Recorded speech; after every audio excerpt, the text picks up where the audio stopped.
every single day. مساء الخير عليكم على كل اللي بيتابعوا سوق المعسل العالمي ايه الجروب البديل على الفيسبوك.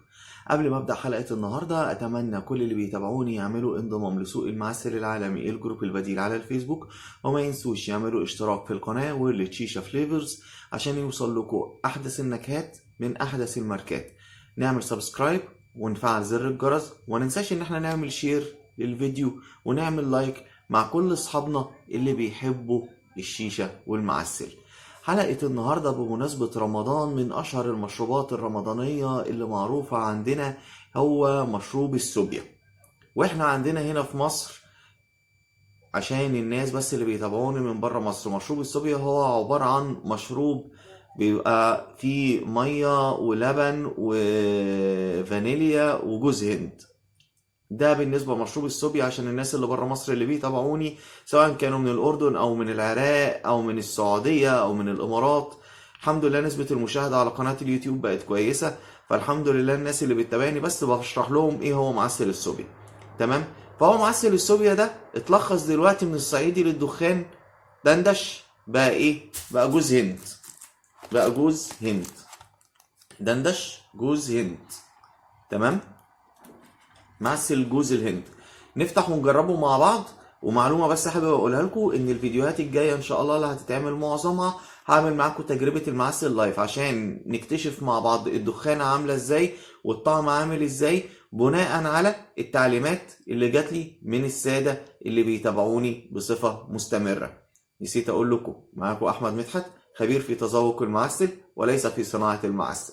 يا ريت برضو بكررها تاني نعمل انضمام لسوق المعسل العالمي الجروب البديل على الفيسبوك، وما ننساش نعمل اشتراك في القناة. نفتح العلبة طبعا مكتوب عليها صنع طبقا للمواصفات القياسية المصرية. تمام؟ معسل جوز الهند حاصل على علامة الجودة عشان الناس بس تبقى عارفة، من الصعيدي للدخان. الصعيدي للدخان. والاسم دندش، معروف ومغرق السوق ان هو من المنتجات المصرية المحترمة الكويسة جدا. نفتح العلبة.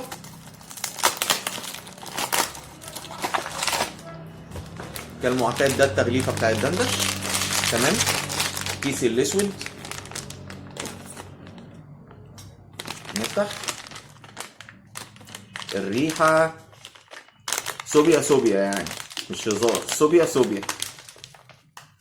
لا، الريحة قوية. جوز هند. نفتح كده. معسل لونه احمر. نرص الحجر مع بعض وانا معاكم. تمام؟ وبعد كده ان شاء الله معظم التجارب اللي هنعملها او لما نيجي نعمل ريفيو على اي معسل هعمل تجربة معاكم لايف. تمام؟ دينا اهو بنعمل الحجر.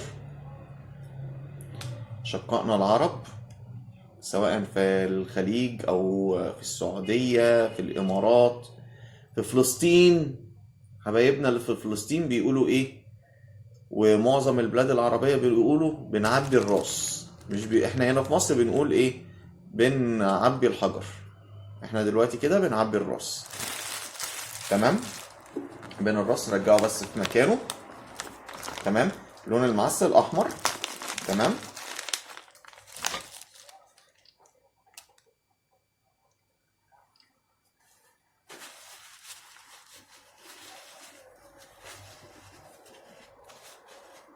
بس نعمل ايدينا عشان المعسل الجليسرين فيه بس تقيل شويه. وهنحط ورقه الفويل. جميل.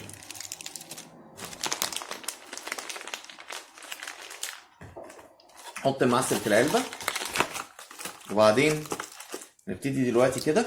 وصلنا للمرحله النهائيه الخاصه بال تخريم، ونجرب المعسل مع بعض.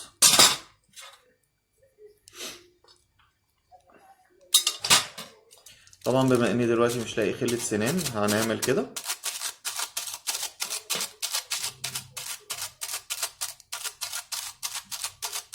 منصحش طبعا دلوقتي ان احنا يعني عامة اللي يعمل الحركات دي بس يبقى يعني متعود ان هو ما يضغطش بالماشة الخاصة بالفحم جامد. بس اللي مش متعود يا ريت يكمل بخلة السنان. نحط الفحم.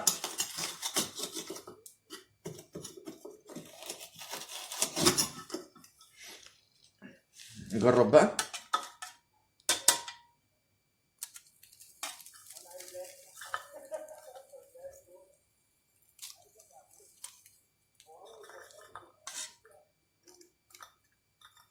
الناس اللي بتسأل، انا عامة انا بستخدم فحم طبيعي، مش بستخدم فحم جوز هند. الناس بس اللي بتسأل، ده فحم بلدي عادي، يعني انا بحبه اكتر من المكعبات. ده بالنسبة لي في الوقت الحالي. طيب بصوا يا جماعة، انا مبدئيا من ساعة ما حطيت الولعة والريحة غرقت الدنيا فواحة.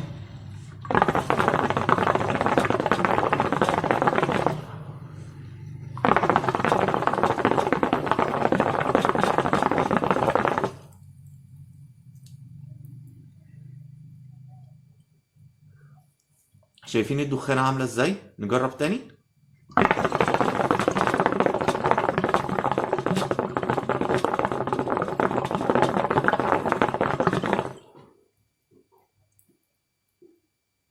انا قللت الاضاءة شوية وانا بسحب علشان نشوف الدخانة عاملة ازاي.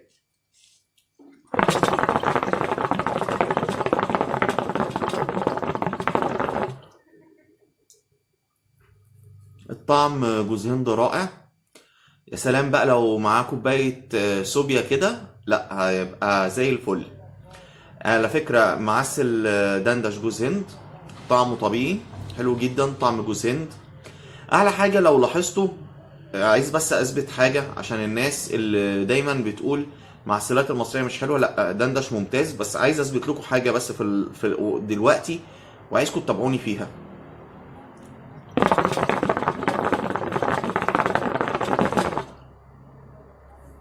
شفنا الدخانة وشفنا ان هو ما بيعملش كحة في الزور، يعني ما بيعملش احتكاك كده في سقف الحلق. الموضوع ده مهم جدا على فكرة، لان في معسلات كتيرة في السوق بتعمل الموضوع ده، تخلي الواحد دايما عنده احساس اللي هو بيكح. لكن دندش بصراحة لا، الصعيدي للدخان مظبطين الطعم زي الفل. اللي انا عايز اقوله ان معسل جوز الهند اتمنى ان الكل يجربه. جوز هند من المعسلات اللي ممكن تتخلط باكتر من حاجة. ممكن نخلطه بنعناع، ممكن نخلطه بشوكولاتة. بينزل من الصعيدي للدخان شوكولاتة جوز هند باسم شوكولاتة جوز هند. بينزل برضو جوز هند فانيليا من الأسطورة، تمام. وفي جوز هند حليب، تمام. اللي انا عايز اقوله ان موجود في السوق المصري دندش جوز هند، تمام. اتمنى الكل يجربه ويقول لي تحب تخلطه بايه، وانتظروا قريب جدا حلقة فيها اقوى ميكسات وخلطات المعسل. شكرا جدا لمتابعتكم، كان معاكم احمد مدحت. وما تنساش نعمل انضمام لجروب سوق المعسل العالمي، الجروب البديل على الفيسبوك. وما ننساش ان احنا نعمل اشتراك في القناة، وما ننساش ان احنا نعمل زر الجرس ونعمل لايك. اشوفكم في فيديو جاي، مع السلامة.